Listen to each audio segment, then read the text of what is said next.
Graça e paz, amada igreja. Hoje nós vamos dar sequência aqui ao estudo do livro de Josué. Nós estamos no capítulo 22 e eu vou comentando, lendo, e comentando à medida que a gente for avançando no texto. Amém? Que Deus nos dê um dia de vitória, um dia para louvor e honra do seu nome, que nós possamos cumprir o ídolo do Senhor neste dia que o Senhor nos deu para vivermos, amém? Só fazendo aqui uma introdução do livro de Josué 22. Josué, nesse capítulo, ele está abençoando, as duas tribos e meia, as tribos de Ruben, de Gade e a meia tribo de os Rubenitas, os Gabitas e a meia tribo de Manassés. O que acontece? Essas duas tribos e meia, elas tinham escolhido uma área fora de Canaã para tomar posse e ali habitar. Não era a vontade do Senhor, não foi isso que o Senhor tinha determinado. Mas eles olharam a terra, viram que a terra era boa e pediram para Moisés a permissão para ali se estabelecerem. E aí deu de imediato um mal-entendido, uma confusão, porque Moisés entendeu que eles queriam abandonar o grupo, as outras tribos, na conquista de Canaã. E aí eles explicaram que não, que eles não queriam, eles só queriam ter o direito de habitar aquelas terras, mas que eles se comprometeram com Moisés, que eles seriam fiéis ao Senhor, e eles acompanhariam os israelitas e lutariam para que eles tomassem posse da terra de Canaã, a terra que mana leite e mel, que manava leite e mel, que era a terra da promessa, e eles se comprometeram a só voltar para casa depois que Israel tivesse tomado posse, tivesse destruído os inimigos daquela terra. E eles foram fiéis. Aqui em Josué 22, nós vamos ver que eles cumpriram o que eles falaram que iam fazer. Os homens de guerra acompanharam as demais tribos, guerrearam e ficaram além do Jordão, os filhos, os mais velhos, algumas pessoas, para tomar conta, as mulheres, as crianças ficaram, e os seus gados, seus bezerros, ficou uma equipe, tomando conta disso, enquanto os homens de guerra avançaram com os demais israelitas para tomar posse de Canaã. E todo esse processo de conquista da terra de Canaã, há vários estudos, que ninguém sabe dizer exatamente quanto tempo levou, mas a maior parte dos estudiosos diz que demorou mais ou menos 7 anos e meio. É muito tempo, Então, eles ficaram 7 anos e meio sem contato com as suas famílias, e estavam sedentos por voltar para casa. E Josué abençoa e manda eles para casa, depois que eles terminaram, depois que eles conquistaram Canaã.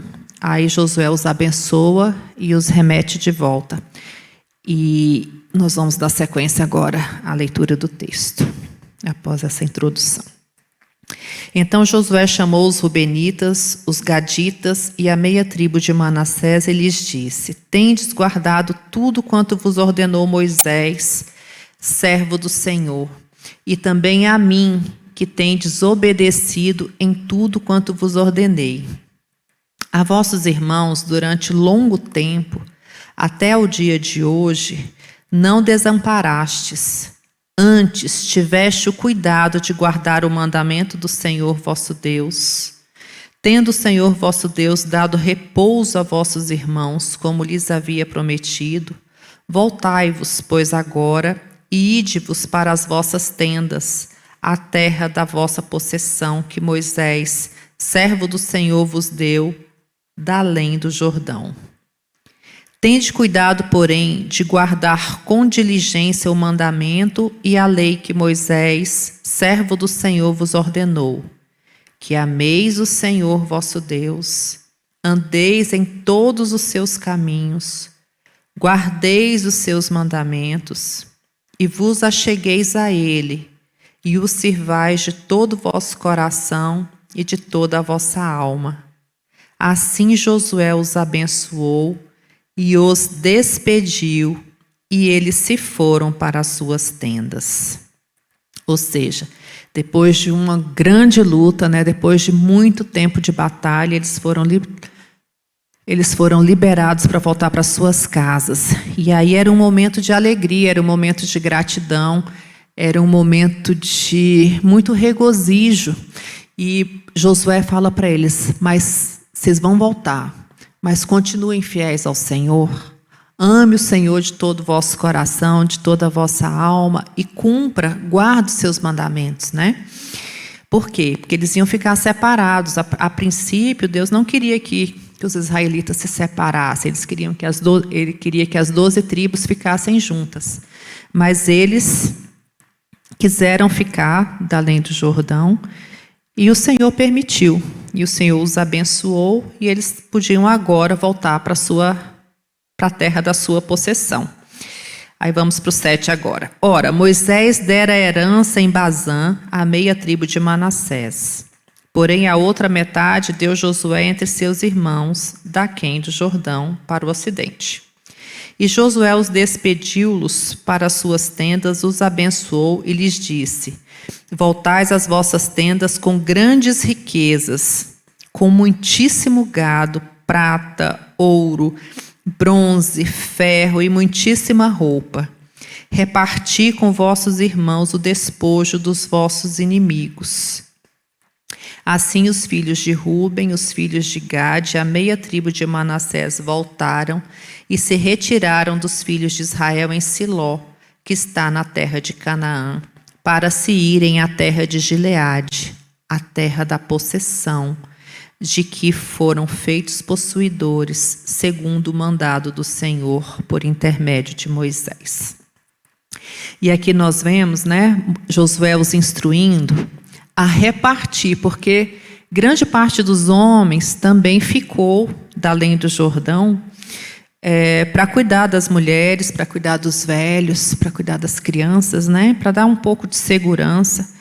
E não era justo que eles voltassem, e porque eles foram para a guerra, os despojos que eles haviam recebido, eles guardassem somente para si.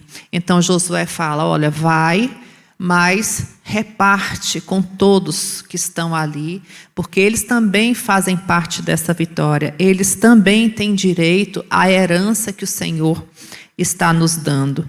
Então reparte com ele todos os despojos que vocês receberam da conquista, né, das terras, todos os despojos dos inimigos. E assim eles fizeram.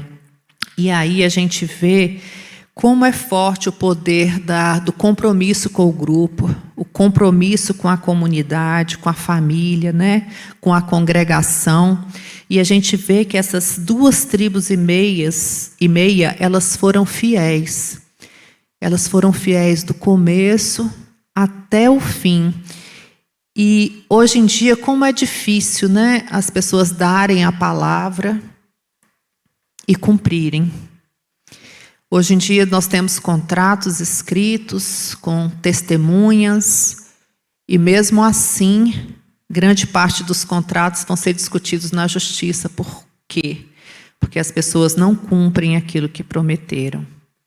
E nós vemos aqui que foi com preço de sangue, porque os homens tiveram que lutar, muitos deles morreram ali na guerra, mas eles permaneceram até o fim e só voltaram para a terra da sua possessão após terem cumprido a promessa que haviam feito de boca com Moisés diante de Deus. Amém?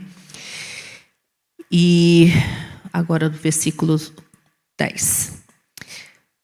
Vindo eles para os limites pegados ao Jordão, na terra de Canaã, ali os filhos de Ruben, os filhos de Gade, a meia tribo de Manassés, edificaram um altar junto ao Jordão, altar grande e vistoso.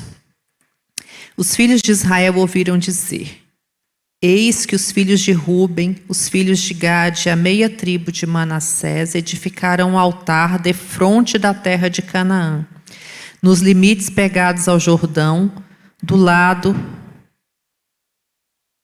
dos filhos de Israel. Ouvindo isso, os filhos de Israel ajuntou-se toda a congregação dos filhos de Israel em Siló para saírem a peleja contra eles. E aqui nós vemos algumas coisas que acontecem também. As estratégias do inimigo são sempre as mesmas: levantar contendas.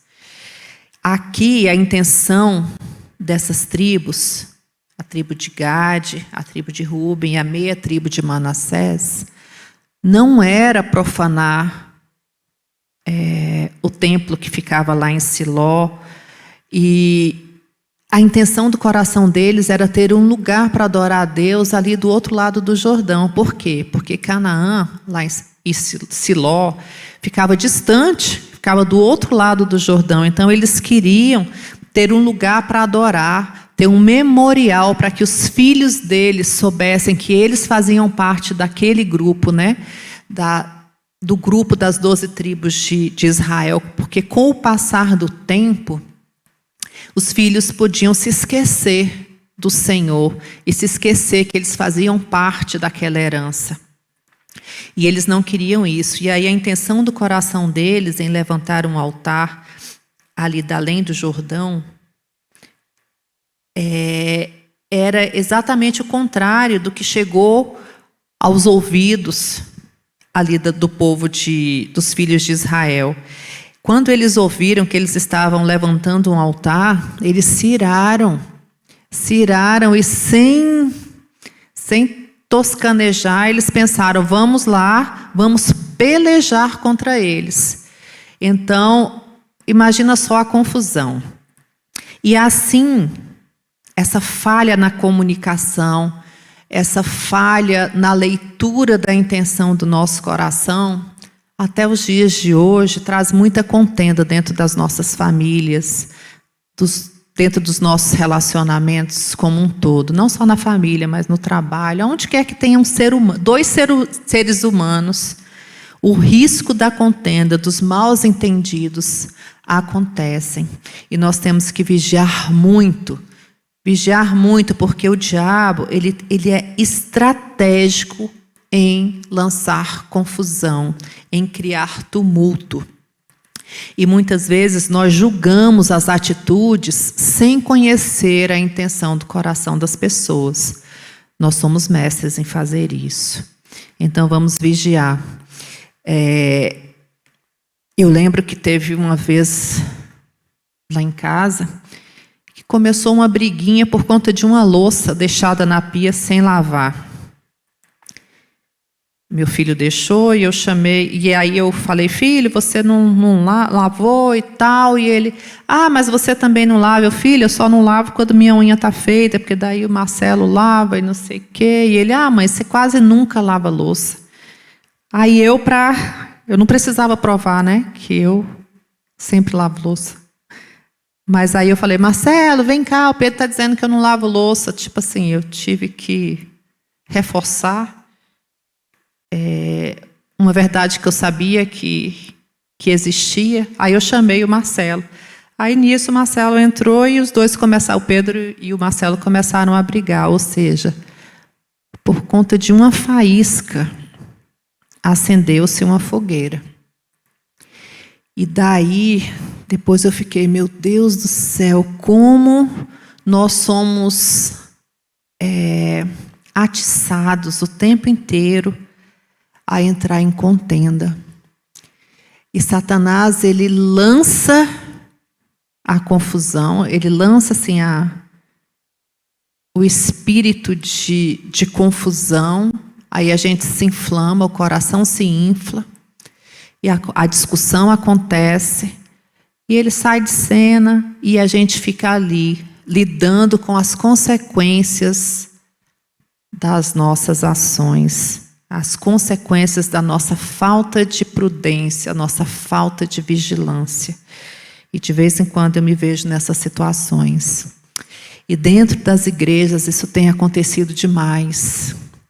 Igreja, a gente pensa que é um lugar santo, mas é um lugar de pessoas que buscam a santidade, mas que são cheias de mazelas, porque a igreja é feita por mim, por você, por todos nós. E cada um de nós possui suas mazelas. Nosso ego fala muito alto. E quantas vezes os ministérios são destruídos, quantas vezes um irmão se levanta contra o outro, quantas vezes nós nos levantamos tomando partido de um ou de outro, sem conhecer as razões do coração de cada um.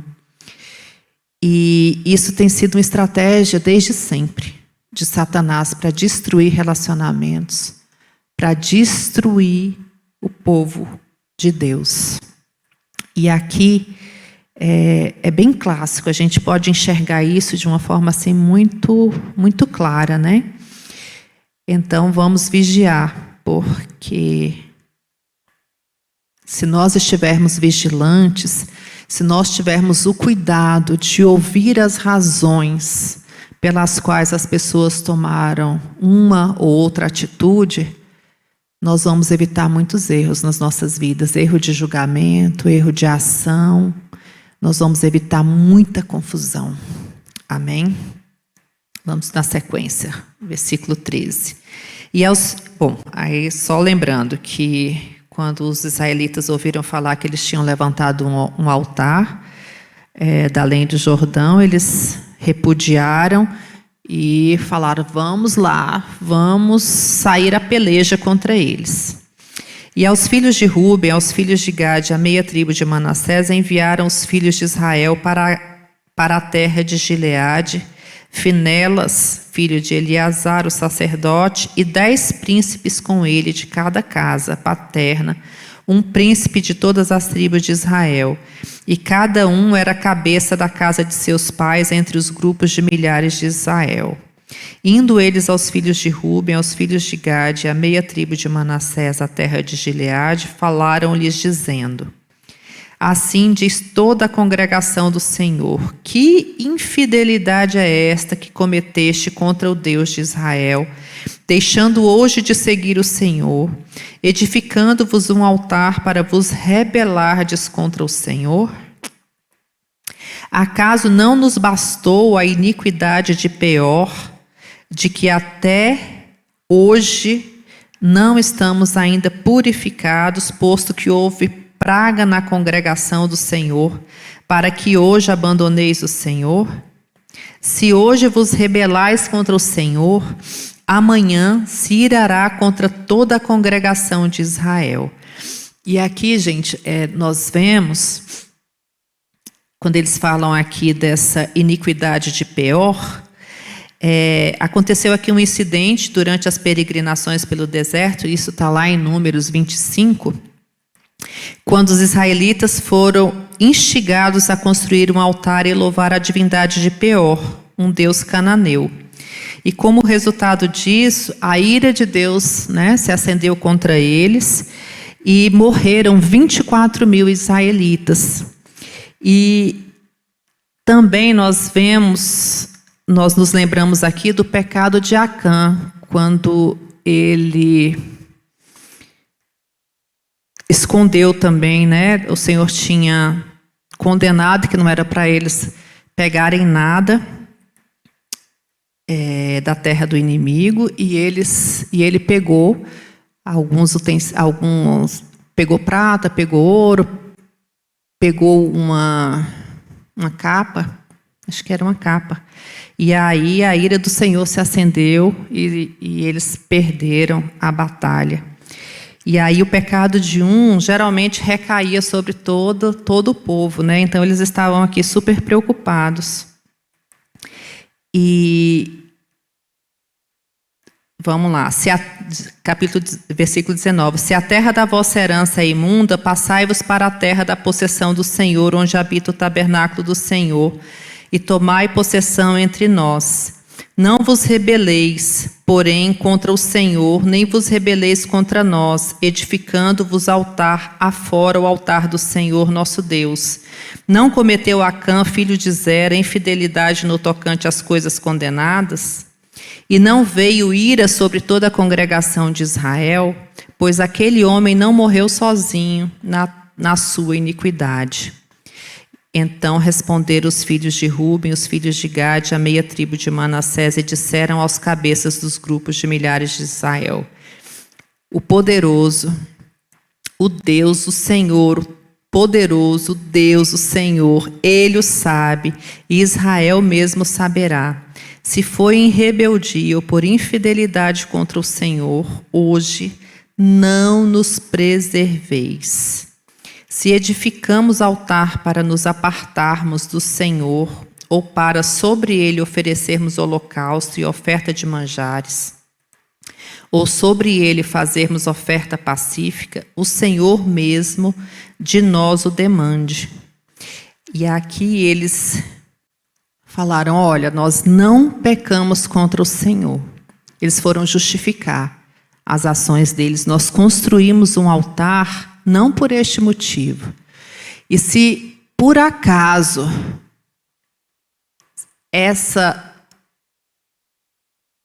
se essa for a intenção do nosso coração, que o Senhor não nos preserveis. Ou seja, eles colocaram o pescoço deles ali na guilhotina. Falou: ó, que o Senhor nos julgue, porque se for essa a intenção do nosso coração, que o Senhor não nos preserve. E aí eles começam explicando: pelo contrário, fizemos por causa da seguinte preocupação: amanhã vossos filhos talvez dirão a nossos filhos: que tendes vós com o Senhor, Deus de Israel? Pois o Senhor pôs o Jordão por limite entre nós e vós, ó filhos de Ruben, de filhos de Gade. Não tendes parte no Senhor. E assim bem poderiam os vossos filhos apartar os nossos do temor do Senhor. Olha só aqui o cuidado deles. A intenção do coração deles era completamente contrária àquela que se figurava, àquela que parecia, né? Aquela notícia que chegou às demais tribos de Israel, de que eles estavam descumprindo a lei do Senhor por levantar um altar ali em Gileade. E aí eles continuam explicando: pelo que dissemos, preparemo-nos, edifiquemos um altar, não para holocausto, nem para os sacrifícios, mas para que entre nós e vós, e entre as nossas gerações depois de nós, nos seja testemunho, e possamos servir ao Senhor diante dele com os nossos holocaustos e os nossos sacrifícios e as nossas ofertas pacíficas. E para que vossos filhos não digam amanhã a nossos filhos, ou seja, para que os filhos das demais tribos que atravessaram o Jordão não dissessem depois de vários anos aos filhos deles, dessas 2,5 tribos que ficaram, que tomaram posse da terra de Gileade: não tendes parte no Senhor. Então a preocupação deles era fazer um altar de memorial ao Senhor, para que os filhos deles tivessem raízes, para que os filhos deles soubessem que eles faziam parte da herança, que eles faziam parte da promessa, que apesar de não estarem juntos lá em Canaã, apesar de não estarem adorando ali em Siló, eles tinham um altar ali de adoração, um memorial ao Senhor. Amém? Continuando aqui o 28. Pelo que dissemos, quando suceder que amanhã assim nos digam a nós e às nossas gerações, então responderemos: vede o modelo do altar do Senhor, que fizeram nossos pais, não para holocausto, porque o holocausto só era oferecido lá no tabernáculo que estava em Siló. Não por holocausto, nem para sacrifício, mas para testemunho entre nós e vós. Então este altar que foi erguido do outro lado do Jordão, era um altar grande e vistoso, assim como está escrito lá no versículo 10, mas era um altar de testemunho, para testificar aquilo que o Senhor tinha feito e para testificar que eles eram o povo da promessa também. É uma visão completamente diferente da notícia distorcida que tinha chegado aos ouvidos ali das demais tribos de Israel que estavam lá em Canaã. Então, 29. Longe de nós o rebelarmos-nos contra o Senhor e deixarmos hoje de seguir o Senhor, edificando altar para holocausto, oferta de manjares ou sacrifício, afora o altar do Senhor nosso Deus que está perante o seu tabernáculo. Ouvindo, pois, Finéias, o sacerdote, os príncipes da congregação e os cabeças dos grupos de milhares de Israel, que com ele estavam as palavras que disseram os filhos de Ruben, os filhos de Gade, os filhos de Manassés, deram-se por satisfeitos. Ou seja, depois que eles foram lá e ouviram, depois que eles falaram, olha, se não for por este motivo, que o Senhor nos julgue. Que a destruição, assim, quando eles falam assim, que o Senhor nos julgue, não nos preserveis, eles estavam dizendo que o Senhor nos mate, se isso não for verdade. Então, eles agiram com fidelidade. A intenção do coração deles era completamente diferente daquela mensagem que tinha chegado lá para os filhos de Israel com relação à construção desse altar. E depois que eles tiveram a oportunidade de se justificar, eles se deram por satisfeitos, os demais israelitas se deram por satisfeitos. E aqui fica uma dica para nós: antes de nós julgarmos, antes de nós chamarmos as pessoas para briga, antes de nós formarmos opiniões, vamos chamar as pessoas para conversar, vamos abrir espaço para o diálogo, vamos abrir espaço para justificativas, sem armar o nosso coração. Porque quando nós ouvimos que algo não está de acordo com aquilo que nós esperamos, geralmente nós temos a tendência de nos armar, de já colocar uma barreira. E isso muitas vezes atrapalha muito o diálogo, atrapalha o entendimento das famílias, atrapalha o desenvolvimento das relações. E nós, se tem uma coisa que Satanás é especialista, é em estragar relações. E nós temos que ser muito vigilantes, porque nós precisamos do contrário, nós precisamos preservar as nossas relações. Nós precisamos zelar pelos nossos relacionamentos. Amém? Então, quando chegar uma notícia, vamos ter cuidado, porque geralmente essa notícia chega atravessada. Ela não é a realidade daquilo que opera no coração do outro. E às vezes a gente conversando, a gente consegue entender a posição, por que determinada pessoa agiu de uma ou de outra maneira. E as pessoas também nos ouvindo conseguem também nos entender e a situação é pacificada. Amém? Agora o versículo 32. Finéias, filhos do sacerdote Eleazar e os príncipes, deixando os filhos de Ruben, os filhos de Gade, voltaram da terra de Gileade para a terra de Canaã, aos filhos de Israel, e deram-lhes conta de tudo.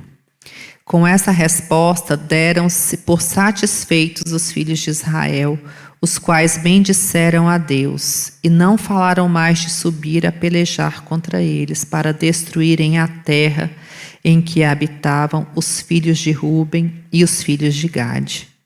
Os filhos de Ruben e os filhos de Gade chamaram o altar de testemunho, porque disseram, é um testemunho entre nós de que o Senhor é Deus. Amém? E aí, mais uma coisa. Olha só, era um momento de alegria. Eles estavam eles tinham retornado para suas terras, eles tinham sido abençoados por Josué, eles estavam, eles tinham ido ao encontro das suas famílias, construíram esse altar como um memorial, como um altar do testemunho, e foram super mal interpretados. Aí levantou-se uma guerra contra eles. E aí toda vez também, às vezes a gente tem uma boa intenção, às vezes a gente tem uma conquista grande e a luta vem. Ou quando a gente está perto de ter uma conquista grande, a luta vem. Para quê? Para tentar nos entristecer, para tentar roubar a alegria do nosso coração. Então, temos que ter olhos espirituais, meus irmãos, olhos espirituais, porque em todo tempo o diabo arma ciladas contra nós e contra os nossos relacionamentos. Para quê? Para nos entristecer, para nos destruir, para destruir as nossas relações. E quando Satanás consegue tocar nos nossos relacionamentos, principalmente naqueles relacionamentos que têm mais significado para nós, ele nos entristece. E a intenção de Satanás é realmente roubar a nossa alegria o tempo todo. E nós temos que vigiar, porque senão ele consegue. Amém? Então vamos prestar atenção na comunicação com todas as pessoas que nos relacionam, que nós nos relacionamos. E vamos zelar por esclarecer os fatos. Vamos zelar por ouvir a outra parte. Vamos zelar por tentar manter o equilíbrio nas nossas comunicações e não julgar a aparência das coisas. Amém? Essa é a mensagem do texto de hoje para nós, nesse dia. Amém? Pai amado, Deus querido, nós queremos te agradecer pela tua palavra, Senhor Deus. Que ela nos edifique e que ela nos seja por sinal para o dia de hoje, Deus. Para que nós possamos desenvolver boas relações, Senhor. Para que nós possamos vigiar em todo o tempo, Senhor, para que nós não sejamos alvos de rasteiras de Satanás. Nós abençoamos a nossa casa, os nossos relacionamentos, a tua igreja, para a honra e glória do teu nome. Amém.